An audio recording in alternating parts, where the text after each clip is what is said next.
All right. Hey, everybody. How are you? It's Mike Jeffers here, live, Chicago Jazz Magazine, chicagojazz.com. We are doing a special Chicago Jazz, Talking Chicago Jazz, also now called Chicago Music Revealed, here live.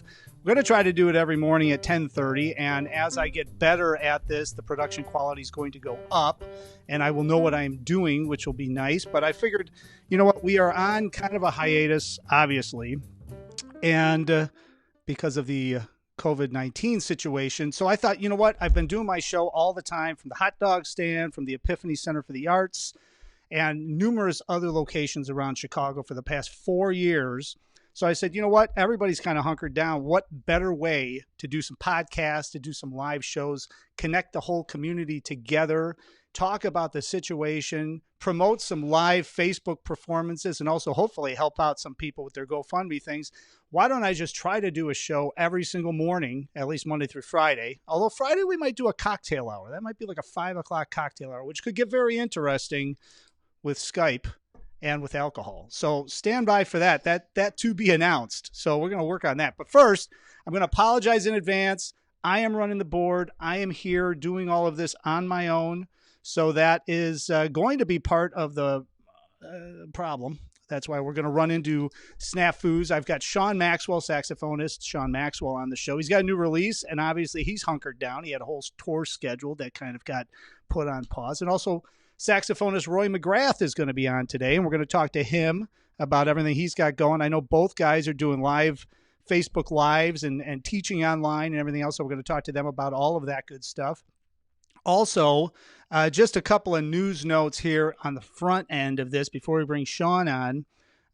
Number one, if anybody is watching this, we're going to see how this goes, but because I can take phone calls. So maybe the last 5 minutes, 10 minutes, if you guys want to shoot me a comment on the post, on the link here, shoot me a comment. Let me know if you want to jump on and DM me, PM me. Well, no, don't do that. Let's see. What will it do? Shoot me a comment. Let me know, and then I'll reply back to you with a phone number if we can get you on, because I don't know how that's going to work yet. Still kind of testing it out, but I can take phone calls, so it could get interesting. We want to connect the whole Chicago music community. That's why this is going to be called Chicago Music Revealed. Now, a little housekeeping stuff, very important stuff actually, would be the GoFundMe pages. And I wanted to mention this before we bring Shawn on. This is very important. I've been getting hit up through Chicago Jazz Magazine for the past, 2.5, 3 weeks about all of these GoFundMe things. Now, the people that are watching this that are not musicians or that are not working in a club, and maybe you guys are still employed. Hopefully, if you guys are medical personnel, you're doing all well, doing safe, everything's good. But there's a lot of GoFundMe pages happening right now. We've got a short list on chicagojazz.com. And, people don't realize, obviously, all the musicians are out of work. Howard Reich wrote a great piece last week highlighting that. So if you haven't checked it out, head over to thetribune.com, check that out. But also, there's a lot of GoFundMe pages, not for musicians, for the staff of these venues. Because a lot of our favorite venues, Jazz Showcase, Green Mill, Winters, Metro, Martyrs, all of these different venues are all closed, which means the staff's not working. So we've got a working list right now on chicagojazz.com.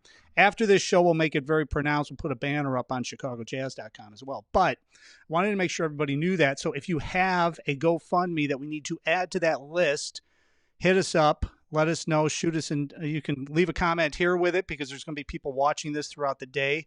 As we drop these are going to stay up live on Facebook, and then they're going to be pushed out on YouTube. We're going to push it out on Periscope, and we're also going to push it out on Instagram, IGTV, that is. So we're going to do all that stuff. So if you leave a comment here, we'll try to get all of that dialed in, and this is going to be a running list. If you want to jump on, maybe we can have some different venues jump on and talk a little bit about the troubles that they're going through. I mean, this is and from what I'm hearing on the news, I mean, I can't see the clubs and venues opening back up.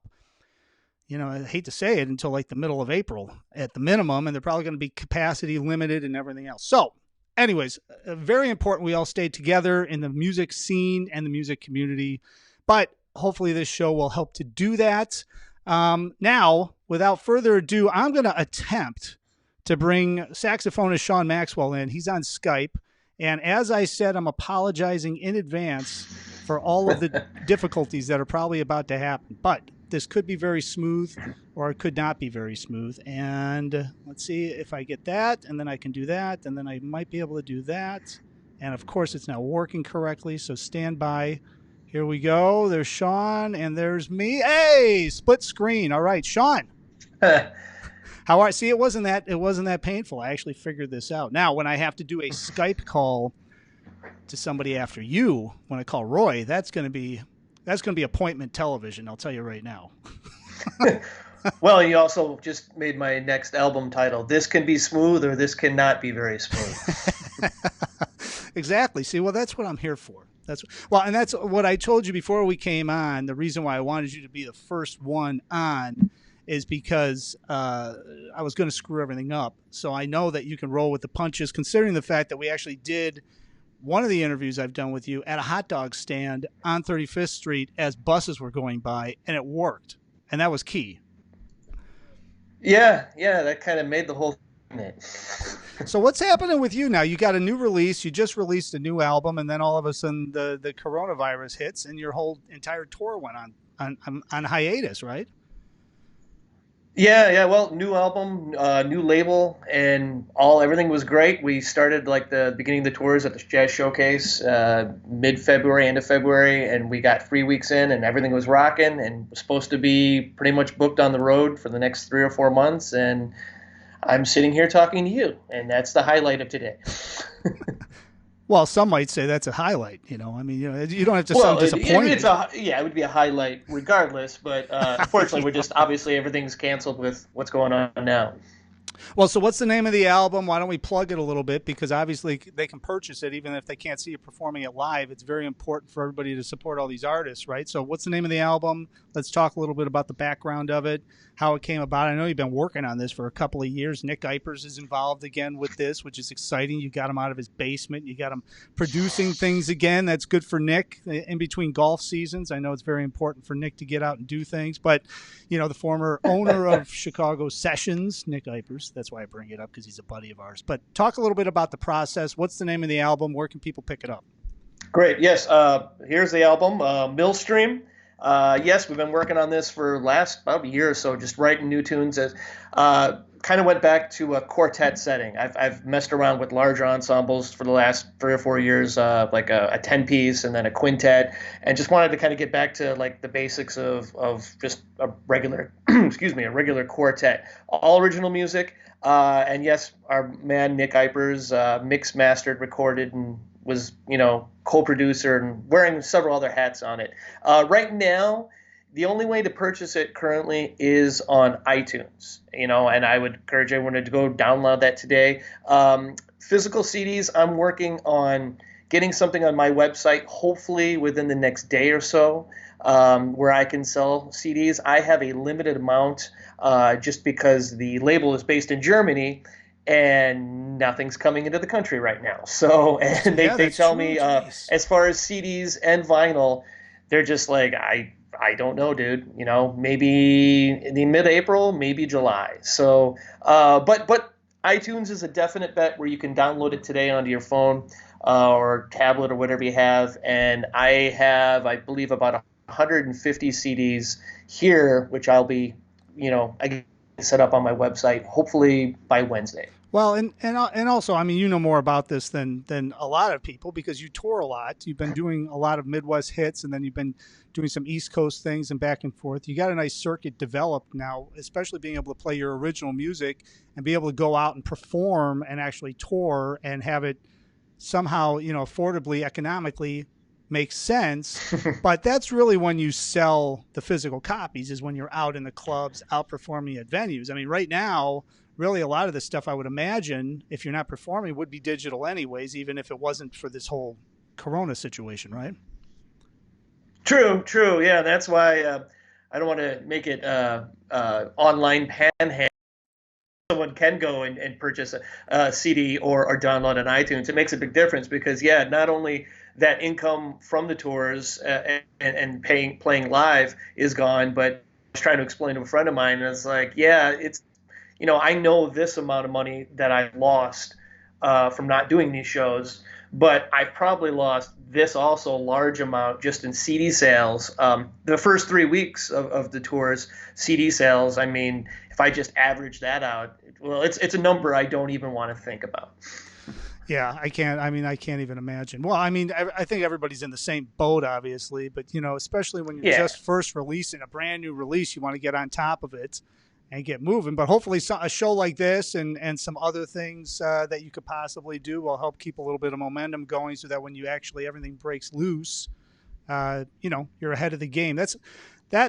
How are you thinking about this whole situation? I'm curious because I think it's important for musicians to kind of share ideas on this show, and also people in the music industry in general. I mean, record labels, venue owners. I mean, how is everybody thinking about this? How are you specifically thinking about this? I mean, I have specific thoughts on my situation and how I'm handling it. But what are your thoughts? Like, how are you thinking about this? Are you just like stagnant? Are you trying to do as much stuff as possible, or what's your thought process while you're in a holding pattern like this?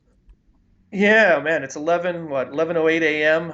Should I open a beer when I start talking about this? Because, for me, I'm practicing, I'm writing, I'm staying busy with my regular routine. As far as what to do after this, it is an interesting thing because all of my tours that have been canceled, all my gigs, I've spoken with the venues, and we're all in the same.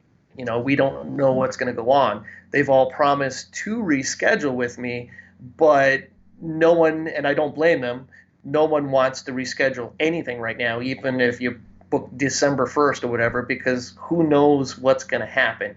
And, they're trying to, every venue, I have to shout out to all of them in Chicago or throughout the U.S. They've all been great about trying to take care of the artist and being fair with them. So for me right now, as far as tour dates or anything, it's frustrating because I'm stuck home. And this is something I work on every day. Normally, emails, calls, and scheduling.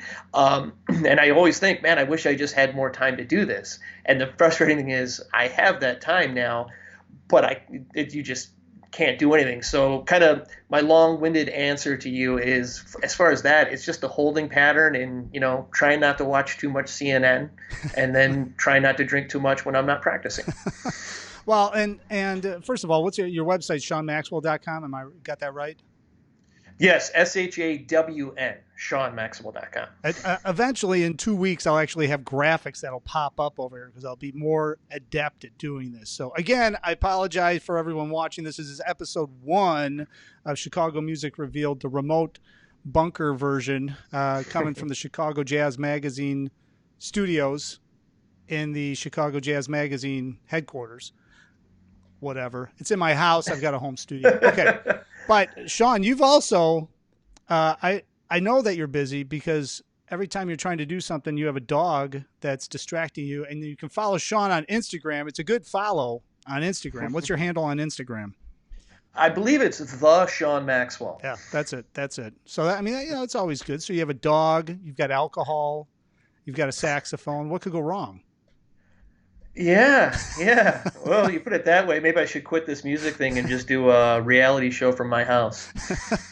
I got a feeling it's going to go that way at some point. People are actually going to start doing that. But, all right, so to wrap this whole thing up, because I know you've been doing online teaching now, and you tell me, because I think that this whole situation, one of the good things that's going to come out of it is that all of us are going to realize we can do a lot more stuff remotely, but still connect with people, which I think is going to also, for some of the musicians that are thinking of it this way, is going to be able to build your brand outside of Chicago in a completely different way. I mean, look at what we set up here. I used to do, a weekly, right, at my video show, and people would come down to the Epiphany Center for the Arts, where I'm the director of programming now, or come over to the hot dog stand, or come to the jazz festival. Well, now I can do these interviews by Skype, with video, and we can set the whole thing up, which means I can do interviews with people from all over the world. So I think on the flip side, it's going to open up your music and also your teaching to people from all over the world. Yeah, I mean, yeah, if we're looking silver lining in all of this, yes. I have to say, I don't think I really knew how to do Skype or FaceTime 2 weeks ago, and now I'm semi-expert, I'd say. I've had a strong private lesson studio base for years now, teaching out of my home, and obviously that can't happen now. But I have all of my regular students taking lessons, a weekly lesson, and the cool thing is I've picked up more students. I could still take some more if anyone's interested. You can contact me, through Facebook, Instagram, or you can just contact me through my website. But I've picked up a lot of students that are now regular students, or just people that are like, hey, I want to work on this. Can you hit me up? And so, I mean, yeah, the online lesson thing has really been a blessing and kind of a savior, because if this wasn't possible, the videos of myself and my dog would be very different. Well, I think that I always try to look at the silver lining. I was telling somebody yesterday, I'm like, look, man, this sucks. I mean, it totally sucks. But 6 months, 8 months, 2 years down the road, how much more connected are we going to be? And if you play this right, your brand might be really reaching way more people. So it's all, I know Fingers for crossed. a fact I wouldn't have time to sit down and create this home studio and figure all this stuff out where I can take phone calls and do all of this without being able to, have time to do it and the necessity and the need to have to do it. So that being said, you being able to teach private lessons the way you're teaching it, that's killer, man. Yeah, thanks. And again, anyone who's interested can hit me up. And saxophone, clarinet, flute, jazz. I was joking, even if you want to just get on and talk White Sox or Avengers movies, I'll make you a good deal on a price. Careful what you wish for. Careful what you wish for.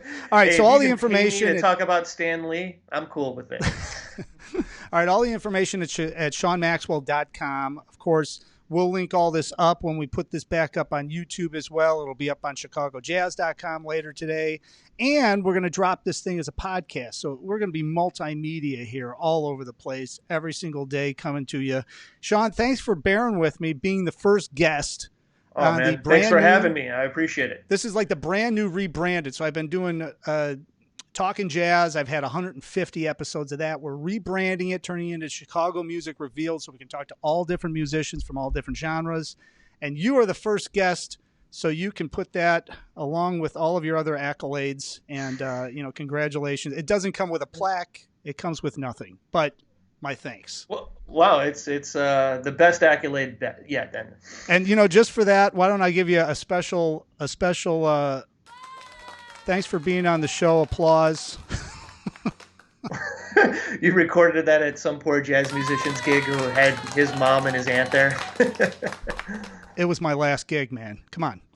Anyway, well, hey, even that gig, we're all savoring and going, man, do you remember what a great time that was? Yeah, right. You remember, man, I remember loading into the Hancock building. It took me 47 minutes. Man, I wish that I could do that today. Yeah, I feel you. All right, Shawn, thanks for being on. I appreciate it. And we will keep an eye out for everything you've got happening. All right, thanks, man. I'll talk to you soon. Talk to you.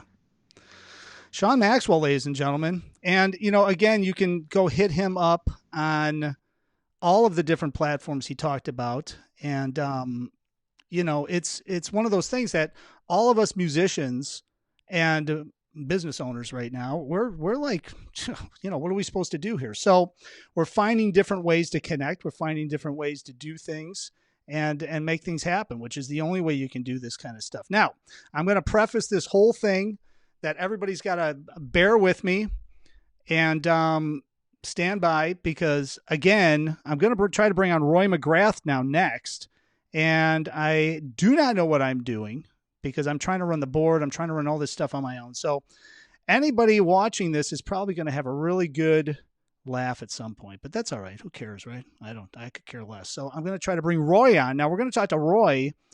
And Roy's kind of in the same situation, another saxophone player. We're going to bring him on. But he's been doing Facebook Live stuff and tearing it up. He's even wearing like a cat outfit sometimes, which is kind of cool. And again, everybody that's just tuning in to watch this now that caught me in the middle of this, I'm Mike Jeffers, Chicago Jazz Magazine, chicagojazz.com. I'm also the director of programming at this soon-to-be opening Epiphany Center for the Arts on Adams and Ashland. We're gonna announce an opening date as soon as the mayor lets us announce an opening date, for good reason. Everybody stay safe. Everybody stay healthy. But what I mentioned at the top of the show, I'm going to mention a couple of more times. We have a ton of GoFundMe sites out there trying to help not only the musicians, but also venue owners, venue staff. And it's very important for people to connect with them no matter what genre of music. We're listing them on chicagojazz.com. But if you have something that we should be aware of, put it in the columns, set it up, get ready so that we can start connecting with everybody, because it's very important. I mean, some of our favorite jazz clubs, right? Jazz Showcase, Green Mill, Winters, and then get into the other ones, Martyrs, Metro. I've seen stuff with Southport Tap all over the place. All of these staffs have been furloughed.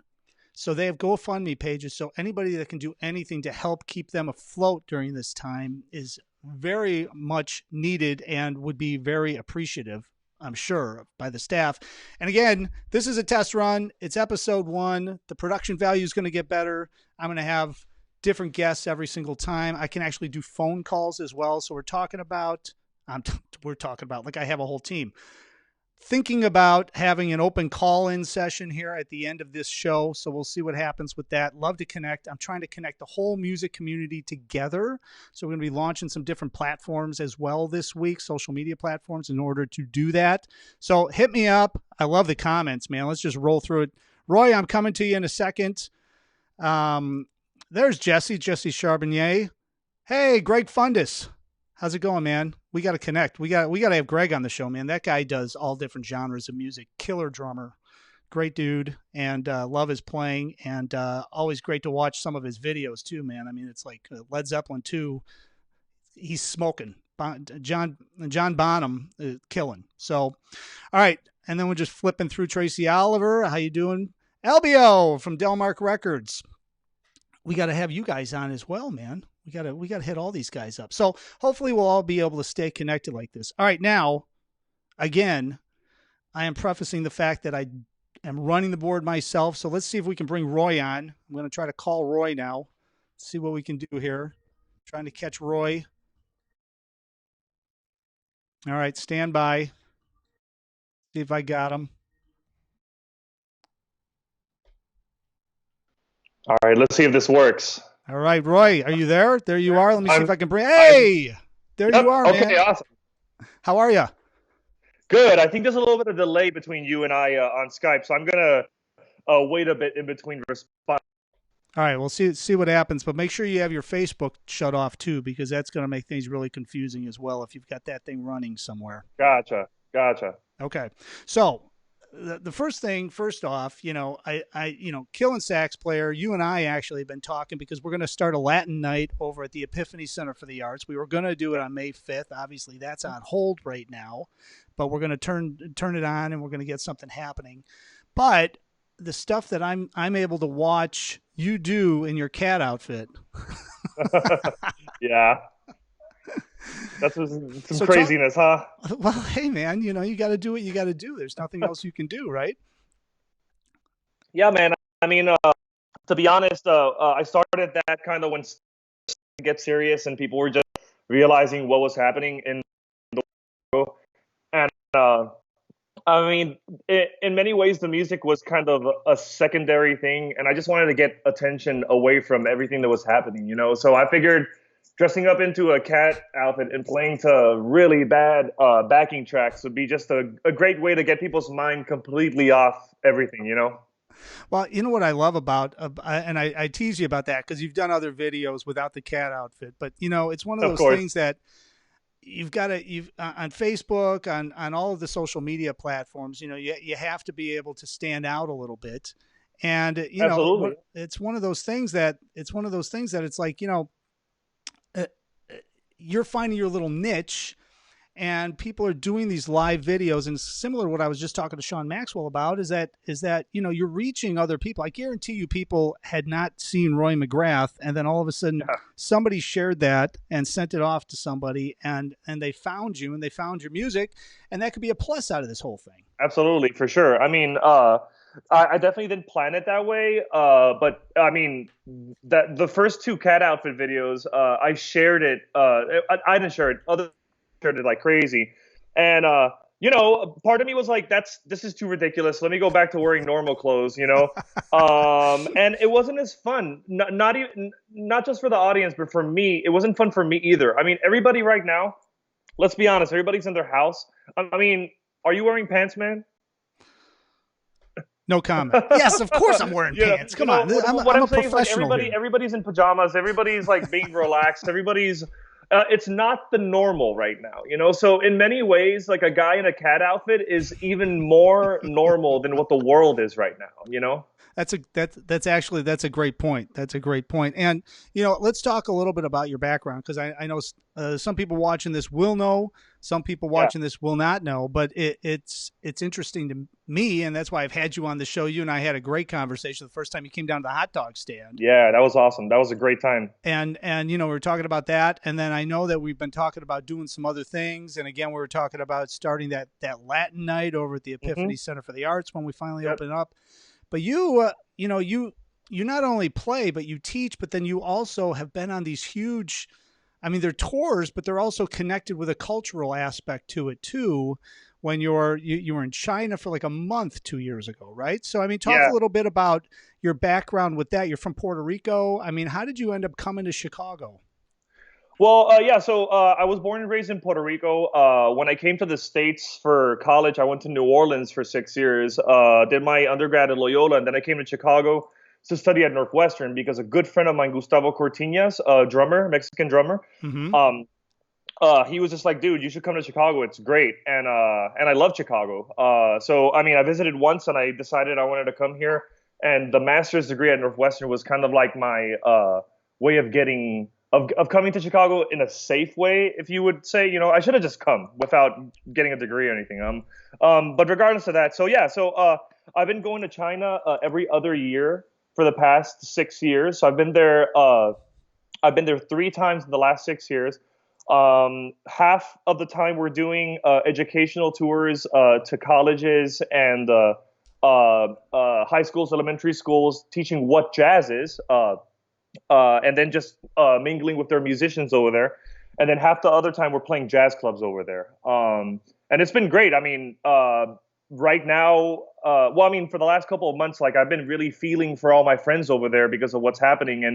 And I'm seeing the tables turn, and now they're all contacting me on a regular basis, asking how we're doing over here, So there's sort of a world reciprocity going for everything that's happening, Yeah, I didn't even think about this because I was thinking of you and doing the tours and doing the tour in China and all that stuff. But kind of like the epicenter of this whole situation came out of there. Were you ever near where this came out of, Wuhan, or have you seen those types of markets or anything like when you were over there? It's a different culture, obviously, but I don't know how into the communities you actually were able to get. Wuhan is very far from the places that we went to. We centered our tours around Shanghai and Beijing, which not just because they're big cities, but they also have a very serious jazz culture and following. That being said, we delved into the culture like every day we were there. Like me and the guys I brought along when we were not playing, we were just searching and learning. We were going to Buddhist temples. We were checking out the markets. We were hanging around. We went to the wall, of course. We went to the Forbidden Temple and all that stuff, the Forbidden Palace. We were definitely like in the culture. It's super fun. And of course, this is the year that we weren't supposed to go. We're supposed to go next year because this is kind of a recurring thing that I have with a school system over there. And I'm asking myself, like, is that going to happen? Like, is everybody over there safe? I have a friend of mine that has been in quarantine for the last 14 days. in a makeshift hospital. He's a British school teacher over there, and he's been posting like his day-to-day activities within his room in this hospital, and it's I mean it's pretty serious over there. It's serious over here, and all we can do is share music, lighten up the mood, and maybe foster communication between people. I'm sure you've been in touch with a lot of musicians in the last 3 weeks, half checking in, caring about their health, half wondering what the situation is with work. I mean, yeah, like you were about to. We've been talking about this for months. You were about to launch this incredible project in Pilsen, and I was so happy for Pilsen and for you and for the music community. I think it was a great thing, and that got put on hold.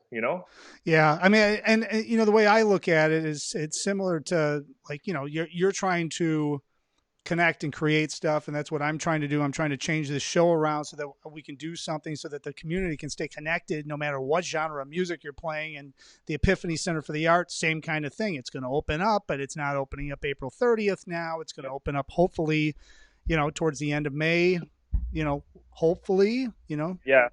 But yeah, I mean, I'm trying to think of all this stuff, and it sounds like it's the same way you're thinking of it too. Is like, absolutely, where am I going to be in 30 to 60 days? That's how I have to think about it. And when I'm talking to different musicians, I've checked in with a lot of different musicians, and everybody's hurting, man. I mean, there's zero business. Chicago Jazz Magazine, this was our big time. The Blues Fest. So I got word last week, Blues Fest, House, and Gospel have all been postponed. Yeah. So that happens, right? Because that happens at the beginning of June, end of May. The big 18-day fest that we were going to have this year, Chicago Music. I've been in steering committees for all that and everything else. Yep. That's like all in limbo right now, on hold. I'm hoping they can reschedule these festivals for later in the year. Obviously, the Jazz Fest is still happening because that's Labor Day weekend. So hopefully we're out of this and we can get to some sense of normalcy by the middle of June to get things back up and running. But I mean, I'm thinking of what can I do now that I haven't been able to do because I've been busy doing other stuff, and how can I maximize that so that we can change things? I think that the more you think about that, and it's similar, it goes back to you teaching online and doing your live performances. The more we can think about how we can really utilize some of this stuff, and in 60 to 90 days, how that'll transform our business in a really good way. This could be a really good time, even though it sucks. It could be a really good time to take stock in that stuff and see what else we can do. I mean, that's the only thing you can think of, right? Yeah, of course. And you're absolutely right. I think the first couple of days, or maybe the first week, everybody was just playing catch up with all the stuff that they had to do work-wise. And while they were playing catch up, everybody was trying to figure out the logistics of everything changing as the cancellations happened, and now we truly don't have work for a month or two. And I've been talking to a bunch of people, and the consensus is that besides big events like the ones you're running, that you probably have a set amount of funds for those things, that if those funds aren't redirected, then those events probably will happen. But excluding those events, like most people that are doing just like the regular day-to-day restaurant gigs or smaller jazz clubs and stuff, those types of music events won't open until maybe a month after this gets back to normal. Because I mean, restaurants are hurting, like everybody's hurting, and on top of that, I think what you said is important, that right now, since there's no money for anybody, the community connection and the community value is all we have. And it's important. And I mean, that's something that we need to work on anyway, but now it's the only thing we can work on. You know what I'm saying? Yep. Yeah, it's absolutely right. I mean, that's why I decided, I'm watching, because, I've been doing a show a week basically for 150 episodes. And I said, you know what, let me see how I can do this so we can start connecting the whole community through Chicago Jazz Magazine, but also through this other situation. But if this wouldn't have happened, I wouldn't have time to figure this out, because there's too much stuff going on. We're getting into the prime Yeah. time. And so I think that there's going to be a different way of looking at stuff too.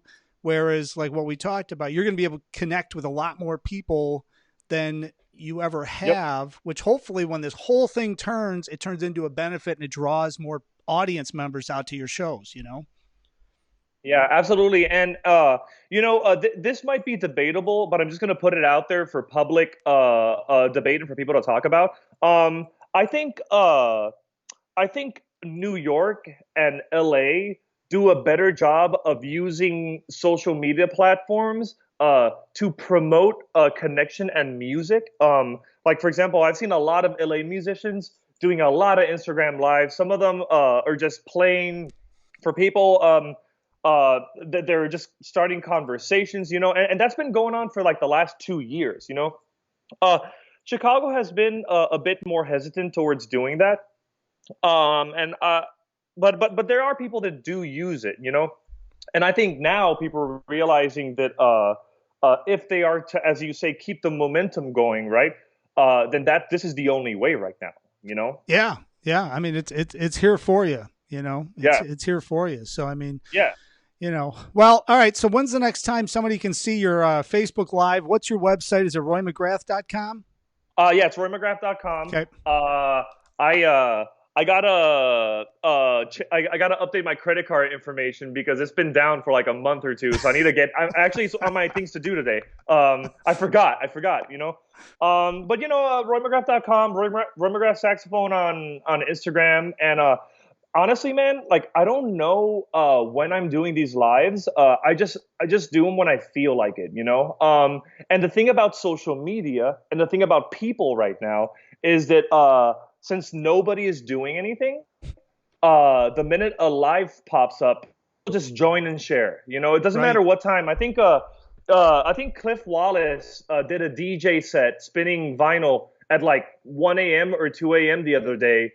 And it had a bunch of people on it. Like it just, honestly, I hate to knock on all the people that are making the schedules. I think it's a good thing for people that need schedules because there are people in the world that need to be scheduled. But you can just pop on, whenever you see it. Yeah. No, yeah. Well, I'm trying to do this at about 10:30 every day so people can, understand what's happening. Yeah. And I gotta do stuff for a performance or something like that. I mean, no brainer, man. You get motivated and you can just do it, right? I'll tell you one thing. I'm not going to be doing Facebook Lives at 10:30 in the morning. That's for sure. Like it's going to be between like 2 and 7 p.m. Good, man. I don't need any competition. That's why I'm doing it at 10:30. Yeah. Oh man. What's up? Well, I was going to say the reason why I'm doing it at 10:30 in the morning is because I figure most musicians and stuff are not playing gigs. So they're probably going to bed and probably getting up at a certain time. And by 10:30, maybe somebody's getting coffee and then they can deal with it, See? I mean, see? Not going to lie, man.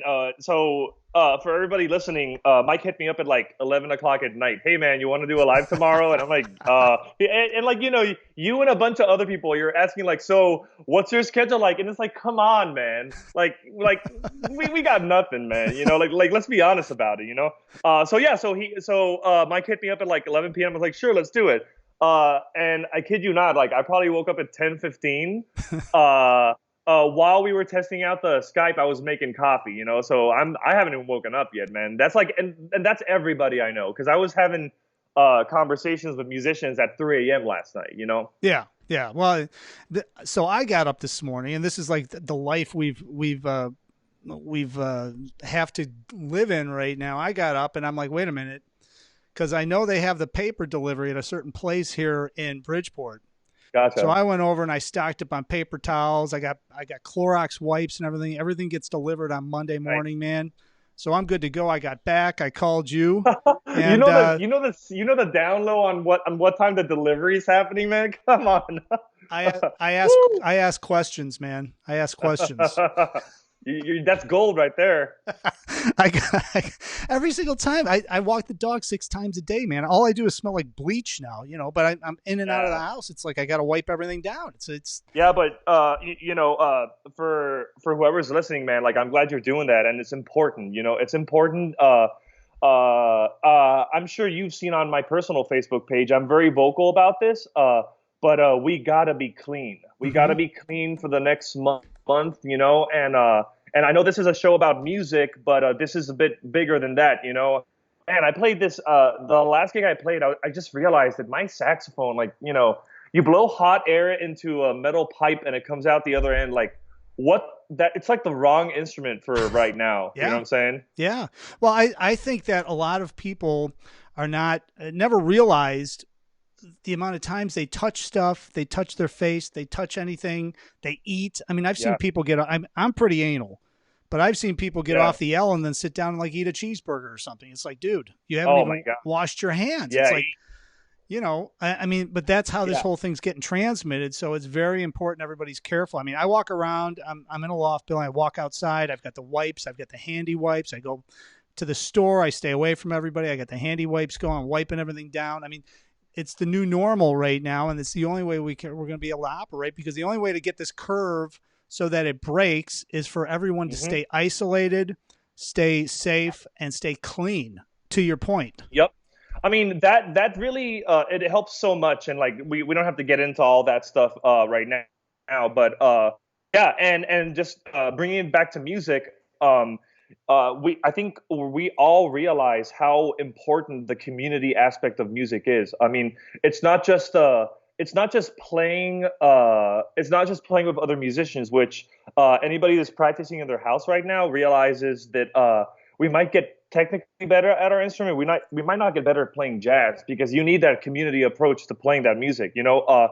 But also, I cannot express to you how much I value all my weird and quirky fans that come to my gigs. And I just, like, at first I was like, oh man, this guy's at my gig. Like, you know, but now those are the people that I value the most, man. I mean, and like, honestly, like, I think we should all work at valuing all our fans, because, you know, it's jazz. We're not playing, like pop, you know? Right. But man, like, community is so important, and none of us have it right now. So this is like, this might be the most talking I do today, you know, with anybody, you know. And it's still early. The day is still early. Look at that. The day is still early. Yeah. I don't know, man. I mean, that might not be true. I've had some crazy 2-hour hangs with musicians in the last couple of days. It's been insane. Yeah. I mean, I think it's bringing us more connected to a certain extent, just because of social media. Could you imagine if social media didn't exist right now? We'd be all quarantined. It would be not happening. So, I mean, you know. Well, I mean, can you imagine? Oh man, I cannot imagine. No. Yeah. I mean, we'd probably be even busier, because it would be more difficult to be in touch with everybody, you know? Yeah. Yeah. Well, we'd be going out, I'm sure, to go visit with people and stuff, and then pushing the virus out even farther. So, all right, sir. All right. So check RoyMcgrath.com, which will be up later today, according to Roy. Yeah. And then Facebook, Instagram, all that good stuff. And then once we finally get an idea of when this is going to break, you and I will jump on and we'll talk all about the Latin night we're going to do at the Epiphany Center for the Arts, when we can shake that thing loose. Yeah, man. FYI for everybody out there, this is going to be such a great party. I mean, we're just going to have Latin jazz once a week in Pilsen, and it's going to be great. And I am so looking forward to, when all this finishes, to us rolling it out as safely as possible. You know what I'm saying? Absolutely. Absolutely. Yeah. So sooner the better, but safe as possible, as always. So, yeah. All right, Roy, I appreciate you being on, man. Thanks, man. You can go put some pants on now, and you can chill out and play saxophone.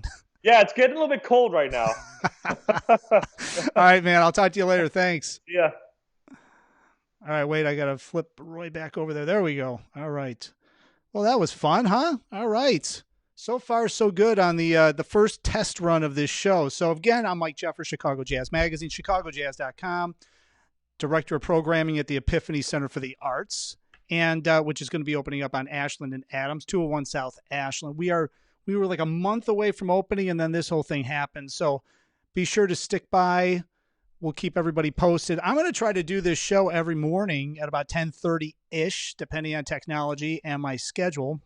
So if anybody wants to connect, anybody has some live performances, live Facebook performances they want to talk about, connect with me. If you guys have venues, if there's GoFundMe pages, put them up in the comments. This is going to stay up all day, so I'm sure we're going to get more hits throughout the day. throw them up on the comments section so that we can connect with you and we can get the proper listings on ChicagoJazz.com. We're going to launch this on different platforms as well. I was going to do like a live call-in thing, but I think I'm going to hold off on that until tomorrow because we're getting a little late. It's 11:40 already. We got a late start on this, and I'm still trying to get everything together and understand what's happening technology-wise. But I think so far for the first run, this has been a solid, exciting show. Hopefully you think so as well. I can even play some outro music here. So thanks to Roy Mcgrath. Thanks to Shawn Maxwell for being on the show today. If anybody has any wanting to be on the show, hit me up in the DM and the PM. Happy to have you on. We can do Skype. We can do phone calls. Again, all the information is going to be on ChicagoJazz.com for the GoFundMes. And until next time, I really appreciate everyone watching. I'm Mike Jeffers, and hopefully I will see you tomorrow at 10:30-ish. Share this if you like it. Share this if you don't mind. And if you don't like it, share it anyways. Hopefully I'll see you somewhere out on the scene in the next couple of months. And until next time, have a good day.